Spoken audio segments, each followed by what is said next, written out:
నరుని కష్టపెట్టి నారాయణుని కొల్చు ధర్మశీలున్న ధరణి మీద, నరుని కష్టపెట్టి నారాయణుని కొల్చు ధర్మశీలున్న ధరణి మీద, కాలు మోపలేక గబ్బిల ఒక్కటే శరణయుగడి దివికి సాచినచూ.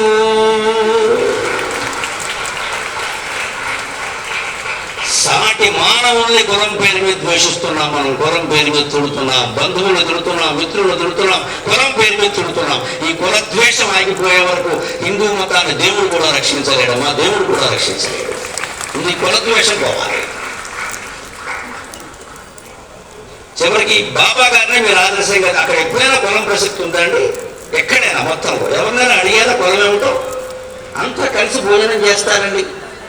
ఎంత పవిత్రమైన ప్రదేశం. అందరూ వేదం చదివారండి బాబా గారి దగ్గర.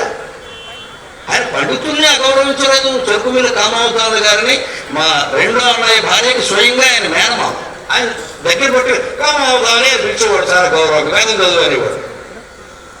అది ఎవరైనా గౌరవం దగ్గరికి పిలిచి ఆయన ప్రేమించేవాడు. ఏ కులభేదం లేదే.